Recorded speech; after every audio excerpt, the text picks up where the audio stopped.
Yang jadi masalah, ada orang minta yang lain dikabulkan, dia tidak. Ini masalahnya. Dan ternyata bukan Allah nggak ngabulkan, bukan. Ketika Allah akan berikan, tidak tembus pada dirinya. Nih lihat. Ini apa? Jangan katakan wallahu alam, gelas ya. Baik. Di atasnya ada apa? Tutup. Saya buka tutupnya. Perhatikan baik-baik. Ini apa? Spidol. Kalau saya masukkan ke dalam gelas, bisa? Masuk? Masuk. Lihat baik-baik. Sekarang saya tutup dengan ini. Masih bisa masuk? Tidak. Perhatikan baik-baik. Sulit. Saya ganti kemudian, misal dengan yang ini, lebih halus. Saya tutup begini. Masih bisa masuk? Sulit. Mau dipaksa jadi masuk ke dalam, jadi kotor, tidak bisa diminum. Lihat baik-baik. Terkadang ketika Allah dengan sifat sayangnya ingin mengabulkan permohonan hambanya, bukan doa tidak dikabulkan, tapi permohonan ini tidak sampai pada dirinya karena ada sekat yang menutup. Itulah dosa. Itulah maksiat. Semakin pekat dosanya, semakin kuat penghalangnya, maka semakin sulit kemudian Allah memberikan rahmat yang turun pada dirinya. Maka banyak hadis menyampaikan kepada kita, lihat baik-baik. Saya sampaikan satu hadis dari Nabi SAW. Thumma dzakara rajula. Lalu Nabi mengisahkan tentang seorang lelaki, yutilus safara, yang menempuh perjalanan yang jauh. Orang yang menempuh perjalanan jauh, maka doanya cepat dikabulkan oleh Allah Subhanahu wa taala. Teman-teman yang ikut dari Bandar Lampung, ada yang tadi jaraknya 150 km tulang bawang dari sini, lihat, begitu di jalan mohon kepada Allah, minta. Ya, safar yang baik itu cepat mengabulkan doa. Orang ini safar. Yamuddu yadayhi ila sama, dia mengangkat tangannya ke langit begini. Orang yang berdoa mengangkat tangan itu lebih cepat dikabulkan daripada yang diam. Hadisnya banyak. Di Abu Dawud nomor hadis 1480 sampai 1490. Awas, innallaha hayyun karimun. Allah itu maha pemalu dan maha mulia, dan akan merasa malu kalau meninggalkan hamba yang mengangkat tangan, menurunkan tangannya dalam keadaan hampa. Maksudnya, orang yang mengangkat tangan akan lebih cepat dikabulkan doanya dibandingkan yang diam. 3.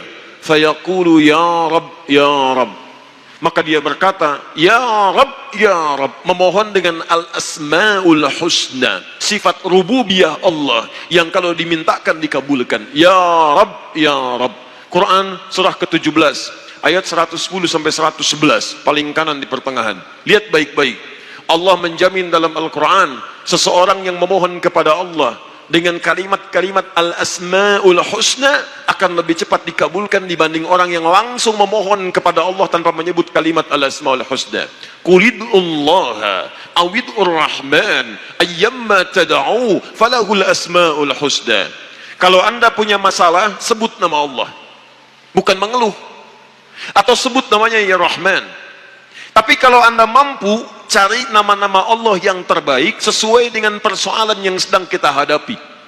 Namanya Al-Asma'ul Husna. Jadi Asma'ul Husna itu bukan dihafal. Ya Allah, Ya Rahman, Ya Rahim, Ya Malik, Ya Qudus. Boleh dihafalkan. Tapi hafalan ini maksudnya membantu kita untuk bisa memilihnya saat kita membutuhkannya.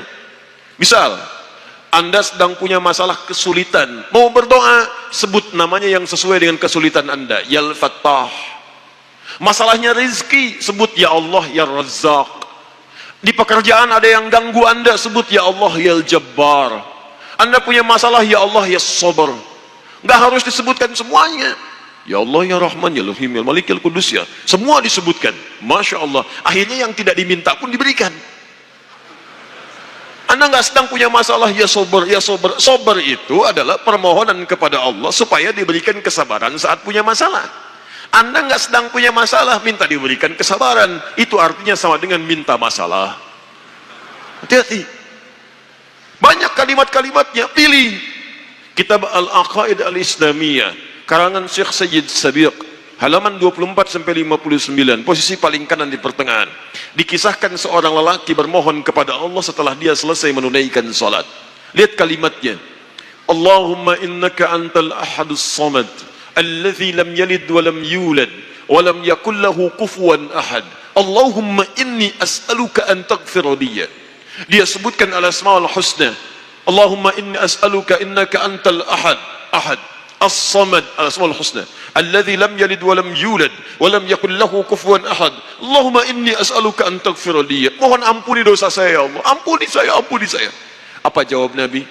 At-tadri bimadza tas'al? Tahukah engkau barusan mengucapkan kalimat apa saat berdoa? Kata orang ini, wallahu wa rasuluhu alam. Kata Nabi, lihat kalimatnya. Faqad du'ita bi asma'illahil a'zam. Idza du'iya biha ajaba wa idza su'ila biha a'ta. Kamu baru saja berdoa memohon kepada Allah dengan nama-nama Allah yang paling agung, al-asma'ul husna. Yang kalau dimulai doa dengan menyebutkan itu, doa akan dikabulkan, permintaan akan diberikan. Tapi ini aneh. Lihat baik-baik. Orang tadi melakukan 3 hal. Perjalanan panjang. Masih ingat? Mengangkat tangan ke langit. Membuka dengan al-asma'ul husna. 3-tiganya dikerjakan. Seharusnya doa dia 6 kali lebih cepat dikabulkan oleh Allah dibandingkan doa orang biasa. Tapi apa kata Nabi? Lihat baik-baik. Anna yustajabu lidzalik. Anna yustajabu lidzalik. Mustahil doanya bisa dijawab. Mustahil doanya bisa dijawab. Sifat doa dimohonkan, dikabulkan. Tapi yang ini kata Nabi, anna yustajabu lidzalik. Mustahil doanya bisa dijawab. Kenapa? Enggak tembus. Fabat'amu haramun, karena makanannya haram. Ketika Anda memakan yang haram, maka makanan jadi sekat dalam diri Anda, menjadi penghalang doa itu sampai kepada diri Anda. Tuh. Mashrabu haramun, minumannya haram, lebih tebal lagi. Malbasu haramun, pakaiannya haram, lebih tebal lagi.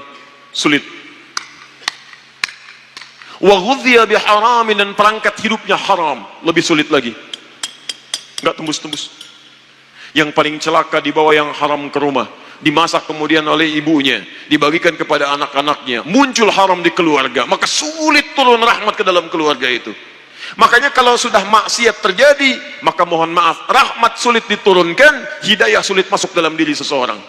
Maaf, ini yang haram beredar dengan darah, masuk ke dalam telinga. Quran kemudian muncul surah ke-6 ayat 25. Wa fi adhanihim waqra, di telinganya akan ada sumbatan. Bukan nggak bisa dengar, yang lain kedengaran. Cuman ketika diminta yang baik-baik, nggak tembus dalam telinganya.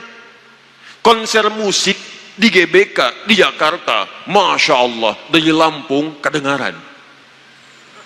Masjid yang jaraknya 5 meter dari rumah, tak nyampe. Ini rumah dia, ini masjid, mikrofon masjid ke rumahnya begini nih. Sepeda ada, motor ada, mobil ada, kendaraan ada. Allahu Akbar. Hayya 'alas shalah. Gak dengar. Qomat, gak dengar. Konser musik yang jaraknya cukup jauh, Masya Allah, sebelum artisnya datang, tiketnya udah habis. Masjid kurang apa lagi? Soundnya jelas, panggilannya bagus, ustadznya datang sendiri, nerangkan sendiri, nulis sendiri, kadang-kadang ngapus sendiri, live juga. Kemudian ada snacknya, aquanya ada, semua kelengkapannya ada. Dengan semua itu belum menyentuh Anda terpanggil untuk datang, coba cek maksiat apa yang sudah Anda kerjakan.